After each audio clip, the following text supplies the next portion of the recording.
It can be hard to take a precision shot on the ground. It can be even harder to do in the air. Helo-born snipers are elite sharpshooters who have what it takes to do both. There are a million things that go into being a sniper, and you have to be good at all of them, veteran U.S. Army sniper First Sergeant Kevin Sipes previously told Business Insider. When you put a sniper in a helicopter, that list can get even longer. Shooting from an aircraft, it is very difficult, U.S. Marine Corps Staff Sergeant Hunter Bernius, a native Texan who oversees an advanced sniper training program focused on urban warfare, told Business Insider. Getting into the aircraft is a big culture shock because there are more things to consider, he added. But, it's just one of those things, you get used to it and learn to love it. Helo-born snipers are called on to carry out a variety of missions. They serve as aerial sentinels for convoys and raid teams and provide aerial support for interdiction missions. As far as taking the shot, it is not often that we do that, Bernius explained to Business Insider. Our primary mission is reconnaissance and surveillance, just being eyes in the sky for the battlefield commander. But every aerial sniper is prepared to take the shot if necessary. Helo-born snipers typically operate at ranges within 200 meters, closer ranges than some ground-based sharpshooters, and they're not, as Bernius put it, shooting quarters off fence posts. That doesn't make hitting a target from a helicopter any less of a challenge. Either sitting or kneeling, aerial snipers rest their weapon, AM-110 semi-automatic sniper system in the case of the Marines, on a prefabricated setup consisting of several straps the sniper can load into to reduce vibration. We're constantly fighting vibration, Bernius said. Like resting your gun on the hood of a big diesel truck while it's running, the helicopter vibrates quite a bit, Bernius explained. If you're talking about a precision rifle, it's substantial when you're looking through a small scope at 100 meters. It can throw you off a few inches or even more. The vibration of the aircraft isn't the only concern. Aerial snipers also have to take into consideration rotor wash, the downward pressure from the rotating blades impacting the bullet as it leaves the barrel, wind direction and speed, altitude, and distance to target, among other things. Communication with the pilots, who often act as spotters for these elite troops, is critical. Going in without communicating is almost like going in blind, Bernius explained.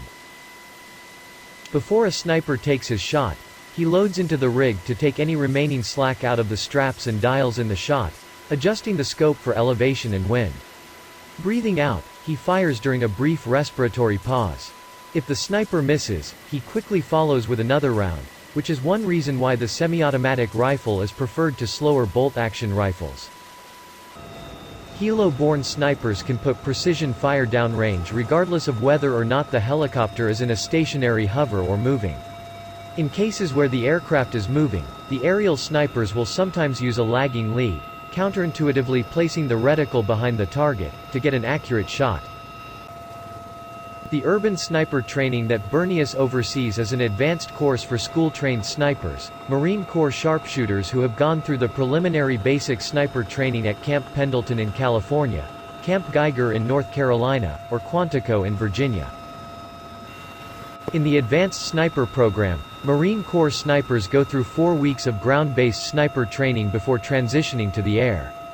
It's primarily 600 meters in combat-style shooting from tripods, barricades, and improvised positions, Bernius told Business Insider.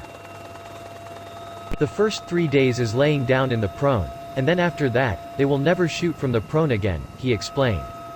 These guys get pretty good at putting themselves in awkward situations. They get very familiar with being uncomfortable, which is something that helps when the sniper moves into a cramped helicopter. Nonetheless, moving from the ground to a helicopter is tough, and a lot of snipers get humbled, Bernius said. Fighting the vibrations inside the helicopter is difficult.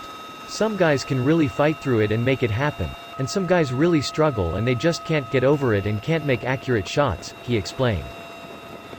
In many cases, Bernius told Business Insider, aerial snipers have to rely more heavily on instinct than the guys on the ground.